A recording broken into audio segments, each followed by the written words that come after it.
Pessoal, tudo bem com vocês? Hoje, no De Olho no Direito, nós vamos ver como funciona a doação de bens em vida. Então, vou deixar aqui rapidinho um recadinho para vocês que ainda não se inscreveram no nosso canal. Se inscreva, compartilhe esse conteúdo com os amigos, curte, deixe os seus comentários com suas dúvidas no vídeo, que assim que possível nós estaremos respondendo a todos vocês. Então vamos para o nosso De Olho no Direito de hoje. Muitas pessoas buscam informações sobre a doação de bens em vida, principalmente com o objetivo de evitar conflitos e de reduzir a burocracia na hora de transferir os seus bens para os seus herdeiros. Na prática, a doação de bens em vida apresenta algumas vantagens. E no vídeo de hoje, nós vamos mostrar para vocês as principais dessas vantagens. No entanto, os interessados podem ter algumas dificuldades para compreender a legislação e realizar uma escolha consciente e, em muitos casos, deixam de planejar a sucessão abrindo mão do que isso pode trazer, dos benefícios que a doação dos bens em vida pode trazer.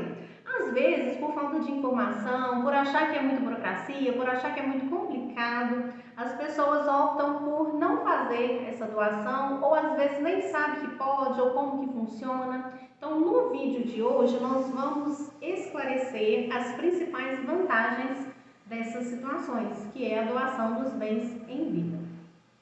O que é a doação de bens?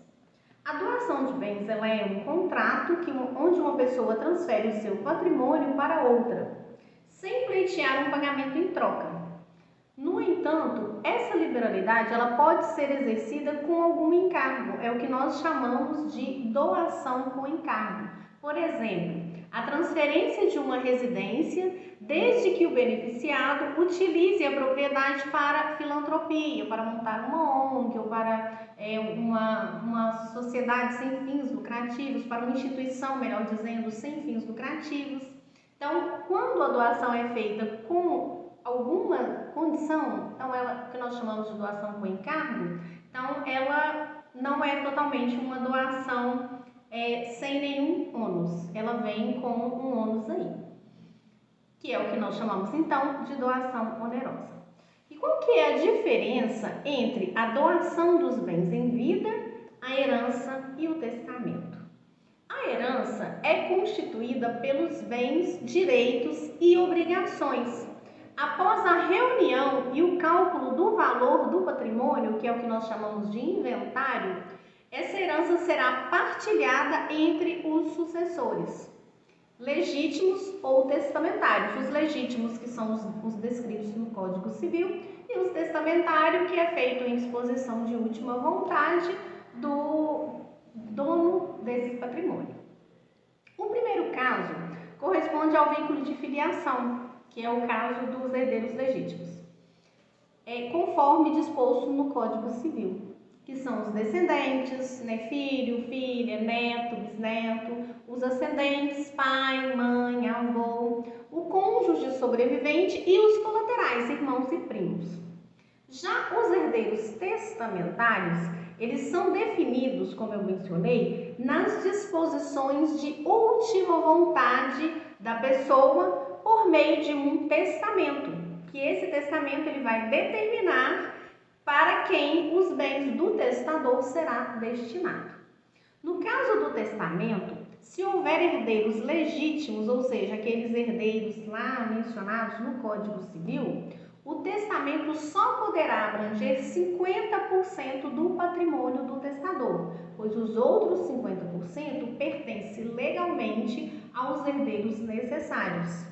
Sendo assim, o testador não pode dispor dessa parte dos seus bens. Dando continuidade ao nosso tema de hoje, como funciona a doação em vida?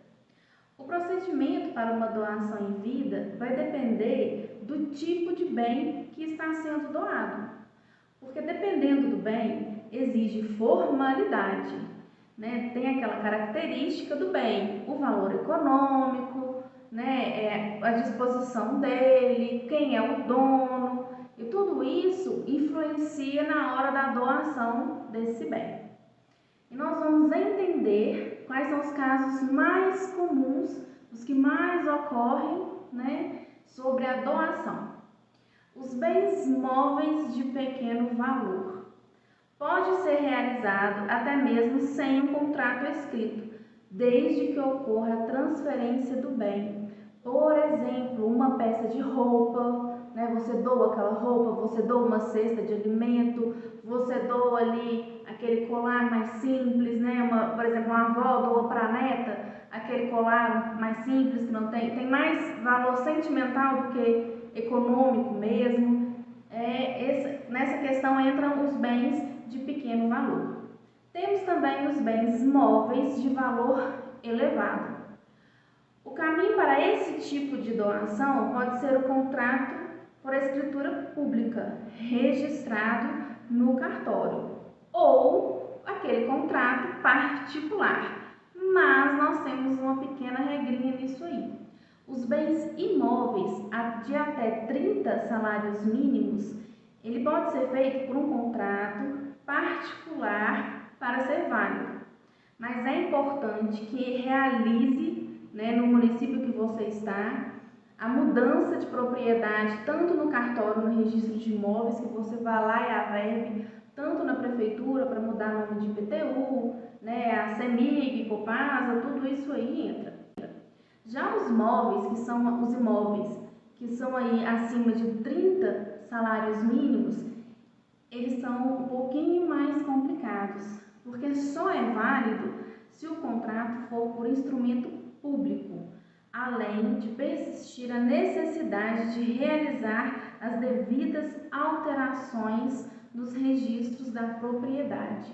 Então, quando o imóvel, aquele bem que vai ser doado, ele é acima de 30 salários mínimos do ano vigente que você está doando, nesse caso agora, né, em 2022, é acima de 30 vezes o valor do salário mínimo deste ano, aí você precisa ir lá, fazer uma escritura pública no cartório, levar para registrar, para ter validade essa doação.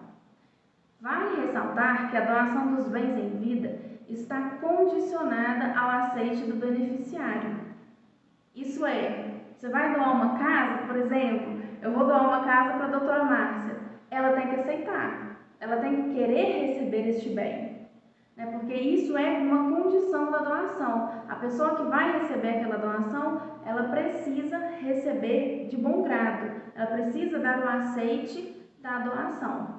Além disso, quando a doação do imóvel for direcionada a um herdeiro e afetar a parcela da herança de um outro, deve ser feita a reunião de termos de consentimento daqueles potenciais que vão ser prejudicados.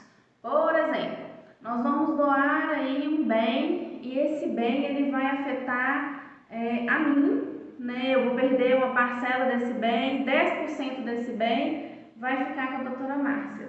Ela vai ficar com 60% e eu vou ficar com 40%. Então, isso deve ser me informado, eu devo estar consciente desse prejuízo, eu devo saber dele e também devo aceitá-lo.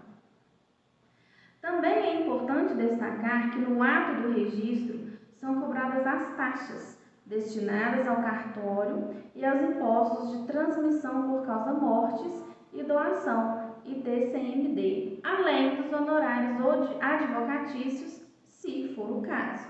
Se você tiver procurado ali um advogado para te auxiliar, o que é o mais indicado, né, pessoal? A gente sempre vai fazer um contrato de doação, seja quaisquer contrato, vá, leve o seu advogado da sua confiança, peça para ele auxílio, leve ele para ler, para poder estar te dando segurança nesse ato que você está fazendo. E nós temos uma super novidade.